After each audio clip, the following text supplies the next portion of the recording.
Hi, everybody. It's Teach a Kid to Read. As always, I'm Tony, and today I am with Karen Vogelsang.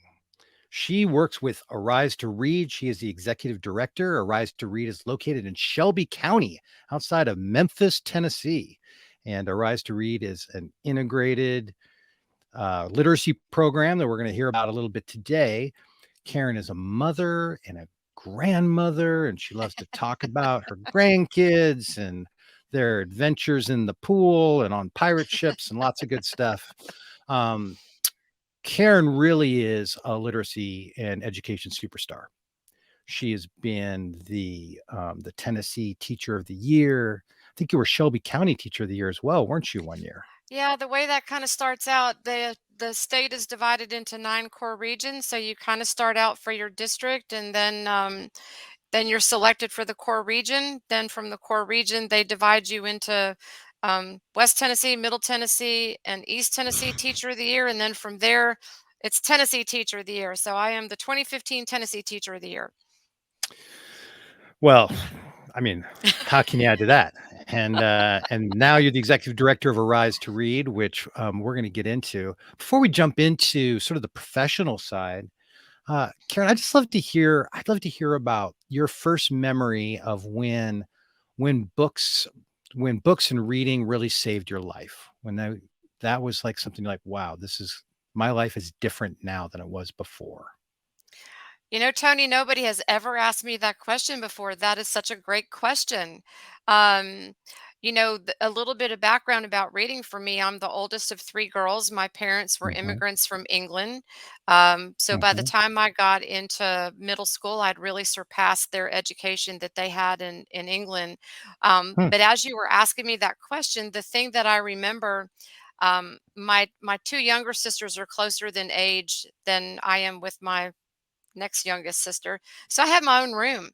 And one of the things that I loved to do was I loved to read Nancy Drew mysteries before I went to bed at night. And I just felt that's just kind of like what I did at the end of the day. It was reading. And now, to be honest, when you talk about what saves my life, it's I'm a woman of faith. I'm a Christian woman. I have a relationship with the Lord. And, my mornings start out every morning reading his word, kind of help, jumpstart my day every morning. So yeah, reading's a huge part of my life, and I recognized very early on before I became a mom that education was key to having opportunity, whatever that opportunity, Right. whatever you want it to be.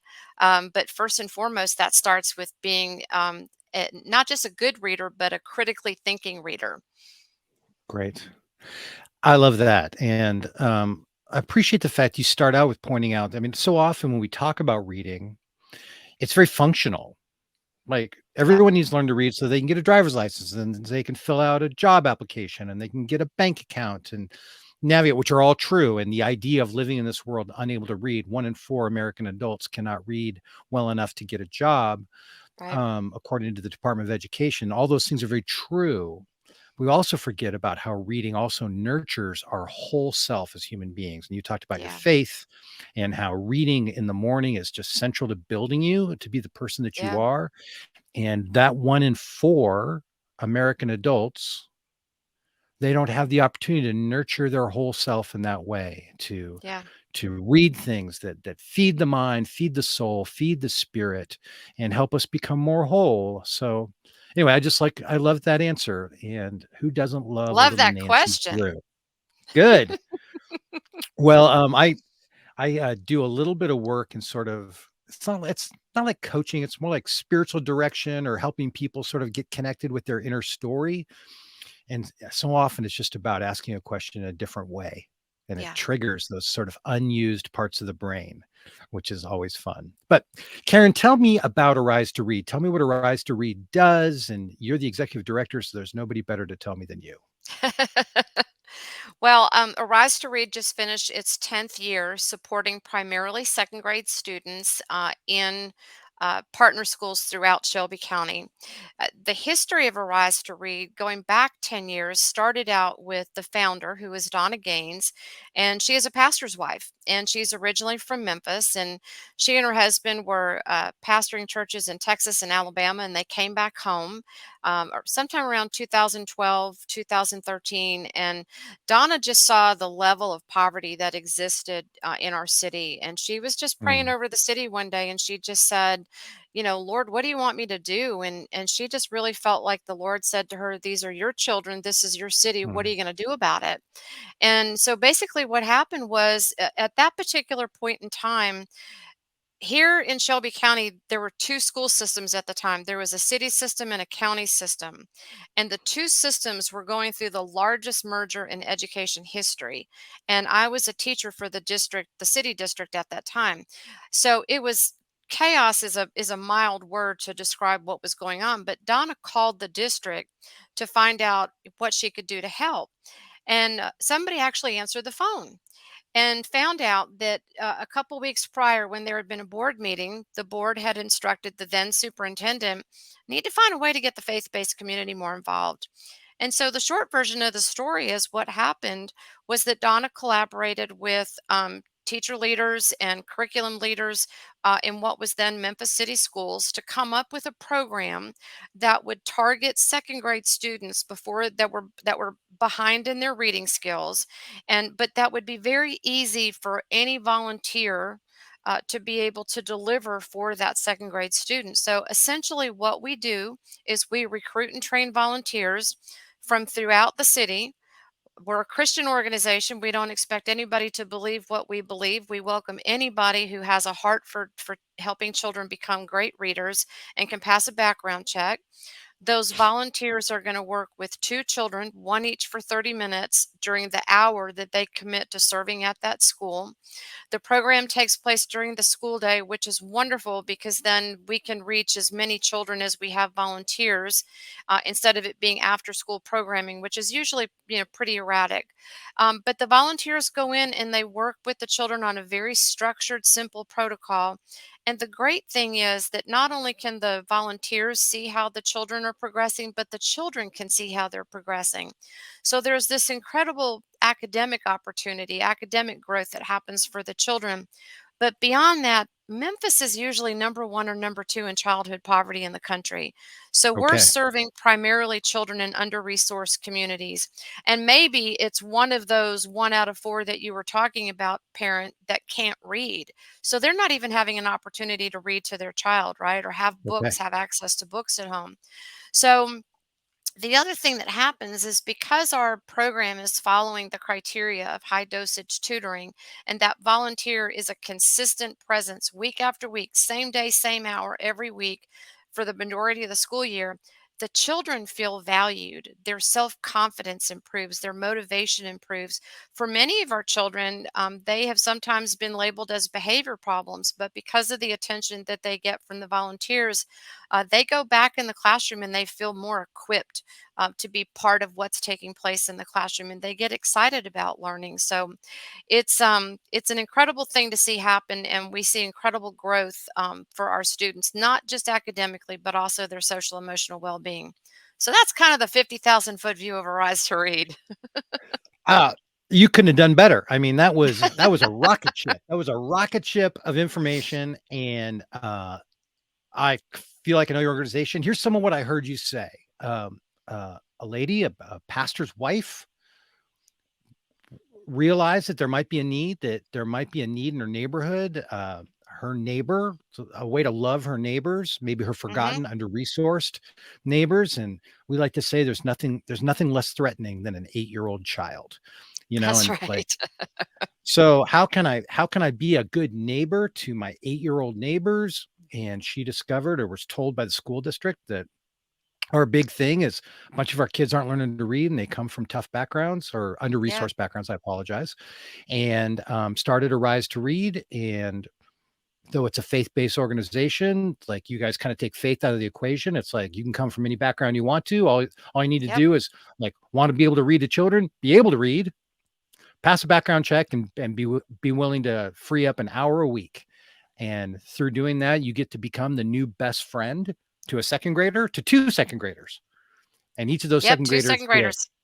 they get a new best friend, a new reading buddy who not only helps them work through the reading process and the academic growth process to hit their benchmarks so that by third grade they are up to benchmarks, and then they can survive the school system, and the Yep, chances go up exponentially as far as getting through school and not dropping out. And not only that, but kids get um, affected emotionally and relationally. mhm, Uh, there's definitely. nothing like there's nothing like having an adult come in your life and just say, "I believe in you. I think you're Yeah, smart. I think you yeah, can do anything you want to. What are your dreams?" yep. And also to discover their dreams through the gift of books, like you were Yeah, and talking that's the about. other thing that we do. We provide books for all of the second graders in our partner schools. We might only be we use the term coaching in place of tutoring, but we might only coach, say, 30 of 100 students.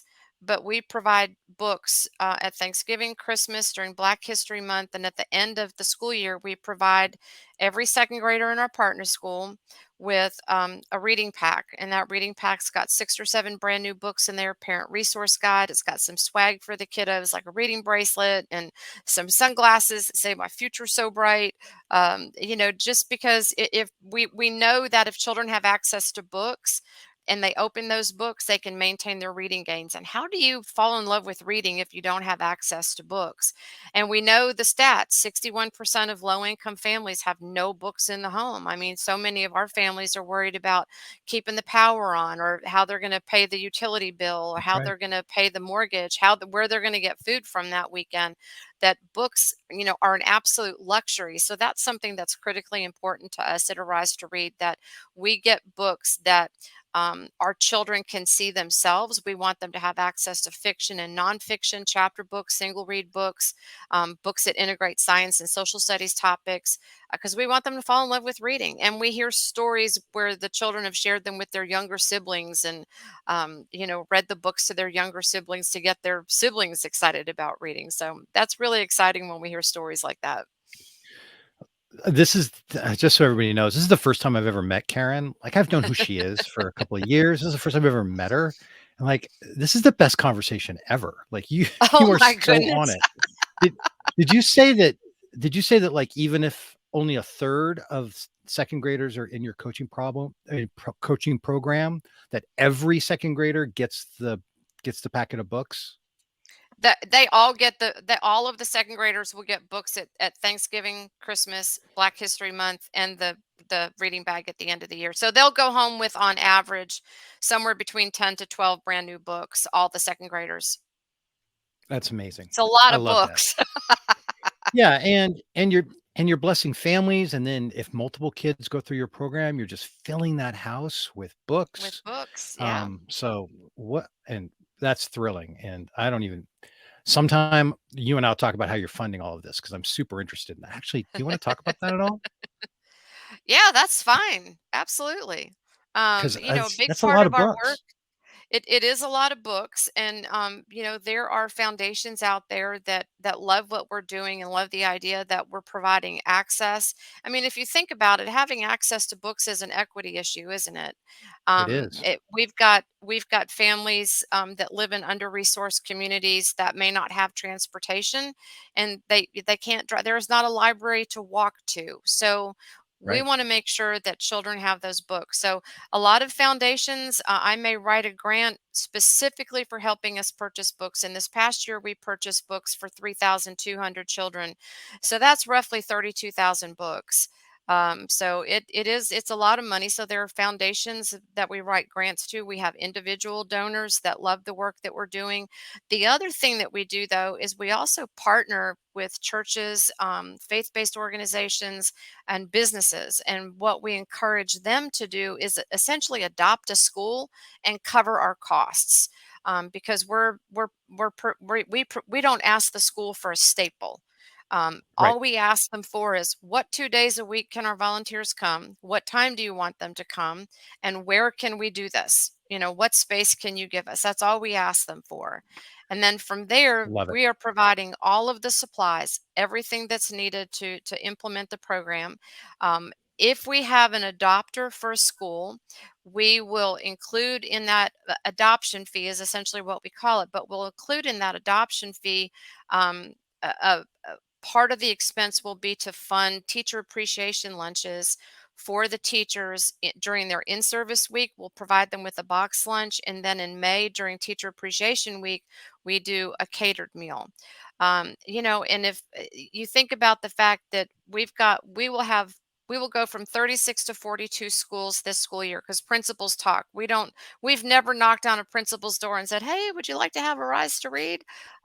They find out what we do, and they hear the impact that other principals, students are getting, and they want to be part of that. And so I always say yes, but with the number of businesses and faith-based organizations, it wouldn't take much if we had 42 of them each to adopt a school and help cover some of our costs there. But yeah, so the fundraising is really individual donations, grants, and then having these faith-based and business adopters, which that's the smallest part of our funding base.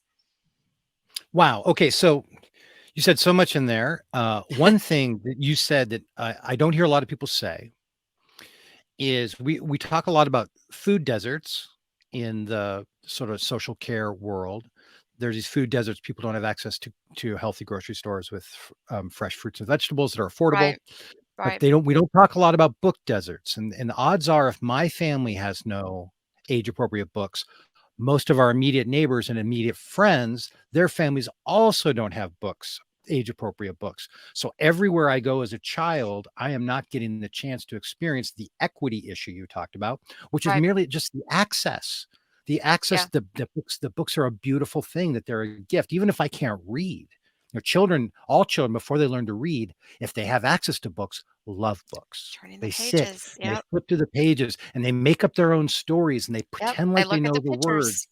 And all of that builds a fascination and an affection Yeah, for books. And if they never yeah. have the chance to do that imaginative work, and they walk into a school and they encounter a book for the first time, or as an adult, then books are suddenly scary. There's something that maybe could be is an enemy, perhaps. And so I just think all of that is really, really powerful. It, Um, it absolutely is. And when as you were talking about that, you think about a child before they ever enter kindergarten. There's different foundational skills involved for children. So, knowing that the book turns you turn the pages from the right to the left, and that the pictures are at the right, top and the text is at the bottom. So if a young child before they ever enter school doesn't even have that opportunity to touch that book and look at those pictures, and even just like you said, use your imagination and make up a story by using the pictures. right. That's character identification, setting, different things like that. All of those are building and just making all those little synapses in that brain just go boom, boom, boom, and fire and make those Right. connections, so that when they get to school, kindergarten, they're more likely to be kindergarten ready when they have access to reading materials. Yeah, and I love everything about you guys are doing literacy 501. You're not doing 101, you're doing 501. You're doing appreciation lunches for teachers, and I mean you guys are so on it that I'm just really impressed. There are people listening who don't come from a faith background. Hmm. And I can imagine there are folks that are like, "Wait, you guys are all religious folk and you're doing this thing and you're getting into the schools.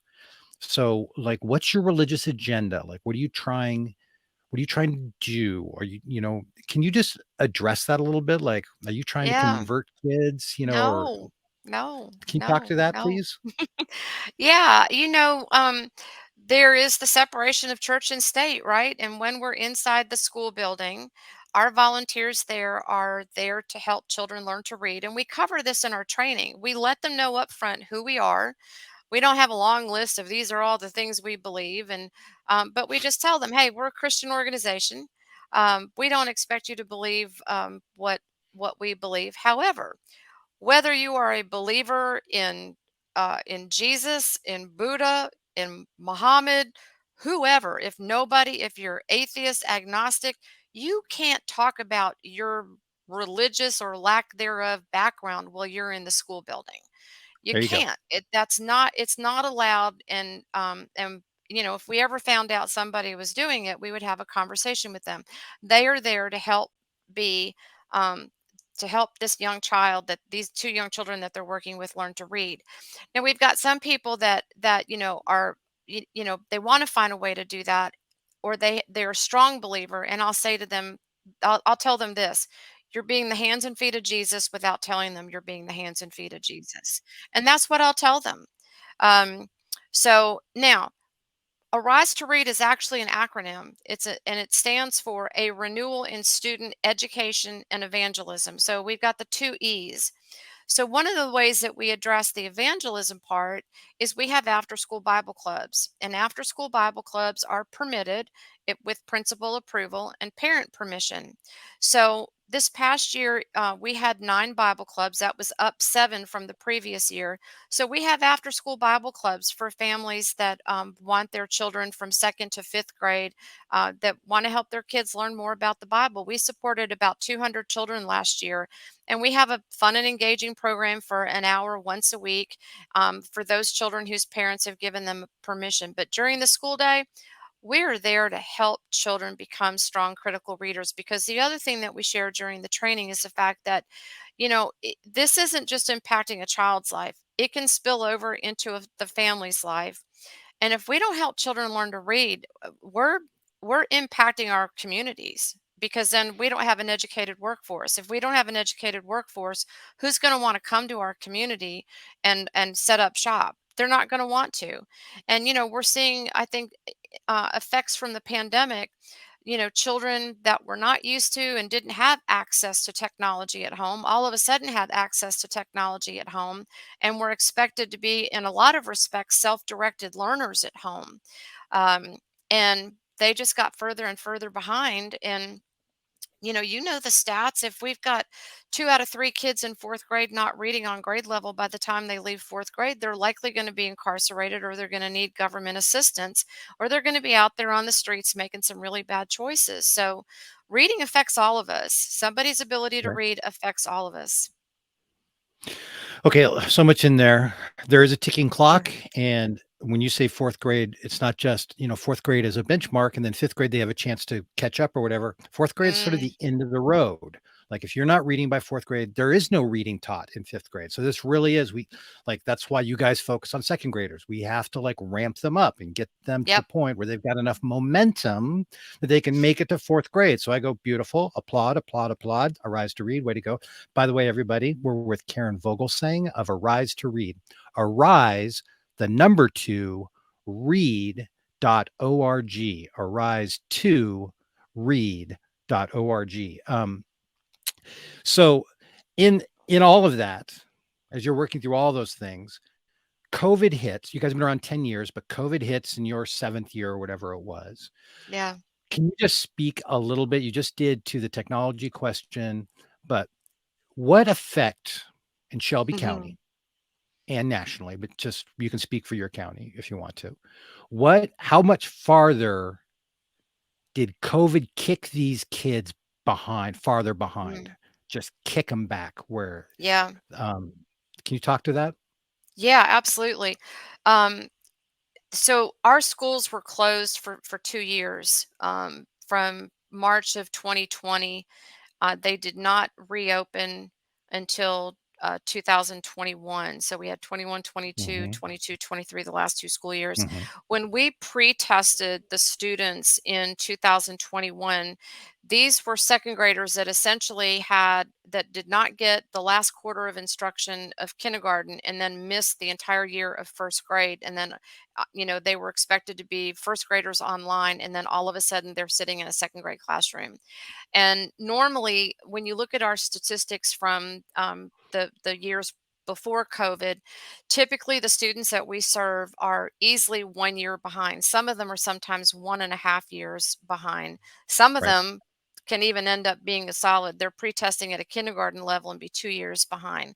What we noticed in the fall of 21, when we pre-tested the kids, their pre-test scores, they were with the number of volunteers that we had access to, which was not as many as pre-COVID, but we were seeing at least 1.5 years behind below grade level in terms of their just of their sight word ability. Right. So very, very far behind. This past year, we ended up pre-testing more than 1,600 students because the last couple years we've done a comparative analysis so that we can look at students in our program and not in our program and pre and post test them so that we can get an idea about the impact of the Arise to Read program. And out of those 1,600 students, their average pre-test score was a mid-kindergarten level. So they were 1.5 years behind. It's going to be really interesting this fall because this fall we'll have kindergartners that have been in school for their kindergarten and first grade year. It's going to be interesting to see what those pre-test scores look like this fall. It would be unfortunate if those pre-test scores are still where they were pre-COVID levels. Um, but until we get in there and do that, but that's going to be really interesting to see. Um, and then as far as COVID goes, the interesting thing that happened for us was, we've got some faith-based partners, and one of those faith-based partners reached out to us. A lot of them around Shelby County opened up their doors to be virtual learning hubs so that, the critical workers that needed to be, out there working, first responders, doctors, nurses, et cetera, could go to work. They needed somewhere for their child to be. So a lot of nonprofit partners and faith-based partners opened their facilities to be virtual learning hubs. And one of them reached out to us and said, "We got 35 kids here and they can't read. Can you come help?" And we Mm. had about 300 volunteers. We had about a 1,500 volunteer base at that particular time.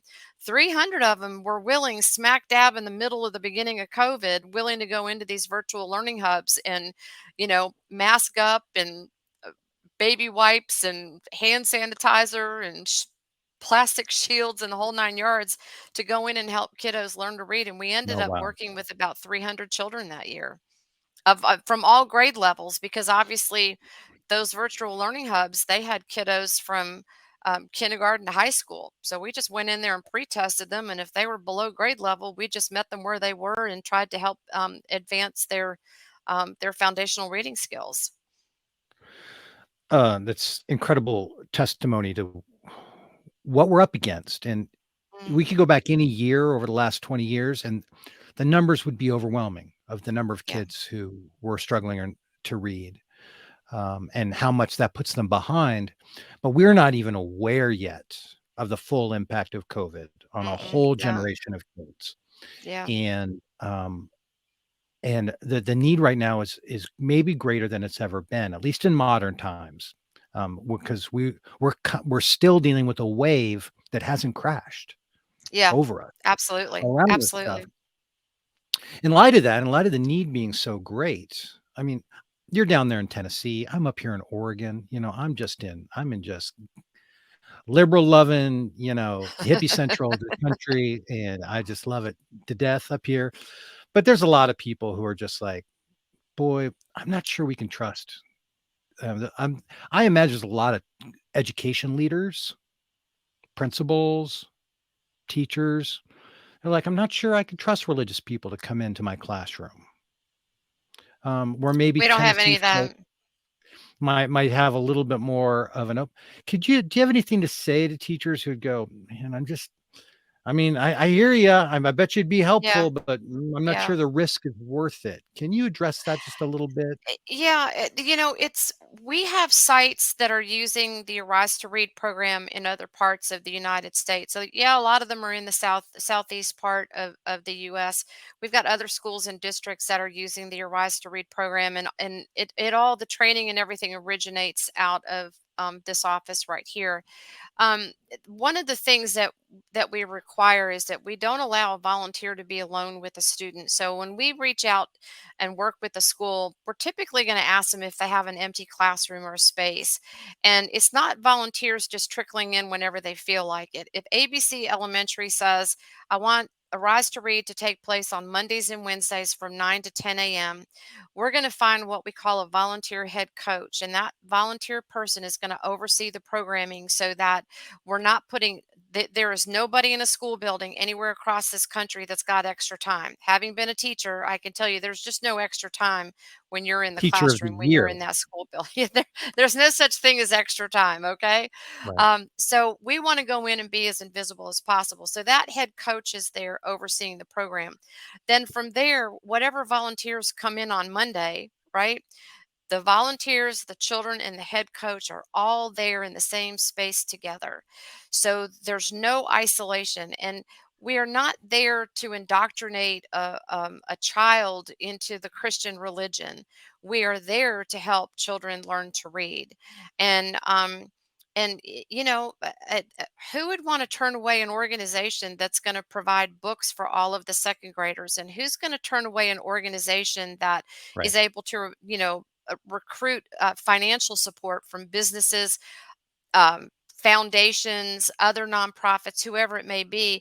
I mean, when I was named Teacher of the Year, nobody brought me a box lunch or took me out for a meal. These teachers just feel like they're absolutely appreciated because it's not just the Right. second grade teachers. We're giving these meals from the custodian to everybody all the way on up to the principal Love it. because we want them to feel valued. I know Love it. how hard it is to be in the classroom. So, um, Memphis and Shelby County is a very liberal part of Tennessee. It's not red like Right. the rest of the state, but we have never had anybody push back on us. I did have a Rotarian once kind of challenge me on some things, and I'm just that was a fun conversation. But it's like I said to him, I don't care what you believe. If you have a heart for helping children learn to read, come on, you know, make a difference for a couple of kids for a year and help them become better readers. And he did. We had Love it. obviously very big differences in terms of our faith-based values and whatnot, or just our faith perceptions. I shouldn't even say values, but we ended up becoming, pre-COVID, we had regular conversations with one another, but he ended up serving. So yeah, nobody should, I would never want anybody to have any apprehension about engaging with the Arise to Read program because they think our volunteers are going to go in there and evangelize kids. That's not what we're there for. We're there to help them become good readers. And I think it's a really important point. I mean, to our friends all around the country who come from, red or blue or purple areas of the country or whatever it might be. You're in Tennessee and you're not having any problems with this.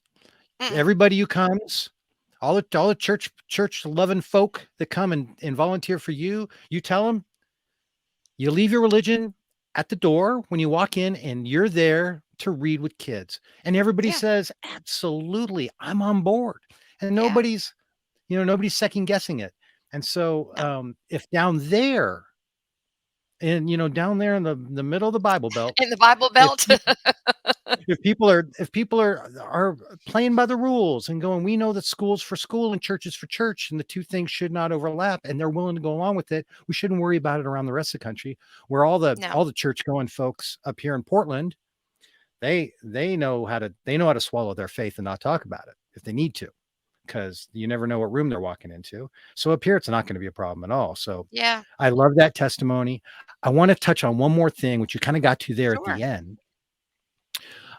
What would you say to churches who go, well, I'm sure it's real nice to read with kids, but that's not really what churches are here to do. The church's Another mission great is question, different Tony. than that. Can Yeah. you can you just address that for me? Yeah. One of the things that I say quite a bit is that for me, my heart goal is, how are we ever going to get kids to fall in love with the Lord if they don't know how to read? And if to me, the first folks that should be out the door helping children read are the folks in our faith-based um, organizations and our business organizations, because um, again, if we want children as Christians, if we want children to fall in love with Jesus and surrender their lives to Jesus, they've got to be able to read the Bible. It's the same whether that child might have a Jewish family, a Muslim family, whatever. They want them to be able to read the text that goes along with their religion, right? And this is an opportunity for anybody, regard whatever their faith background is, to just be in service to children to help them become great readers, because again, it's not just affecting these two children, it's affecting the family, it's affecting our community. So it's a benefit for all of us to help teach these children how to read, because they're not going in there reading to the kids. That's a wonderful thing to do. They're going in and helping children read. And then for the business community, again, going back to your point, really by the time I've taught first, second, third, and fourth grade, and when I was a first and second grade teacher, if I had kids that were behind, I always encouraged the parents, let them spend another year with me. I'd always say, let them, they need another year to cook, because their foundational skills weren't really strong. It's like, in my mind, it's like building a house. If you're going to build a house, you're not going to stick 2x4s in the sand and think it's going to have a really strong foundation and stay up during a storm. But Mm. that's what we're doing with our kids. We're trying to stick 2x4s in sand and go, oh, gee, I hope they can pass that third grade test. Um, and then when I moved to third grade, I was already national board certified at that point, but I was like, boy, I wasn't lying, because now the kids are transitioning from learning to read to reading to learn. So if they don't have that foundation to be able to read, how are they ever going to be able to read to learn? And then, just like you said, fourth and fifth grade, they're teaching comprehension skills. They're not teaching kids how to, figure out that th is makes the one sound and combine that with at and make the word that.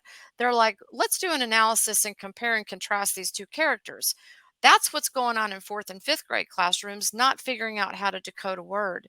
So, for businesses, faith-based organizations, individual community members, other nonprofits, foundation, government leaders, we've got to address this problem early. We've got to make sure that foundation is solid before they ever get to the third grade. If not, it's going to affect all of us. That's great.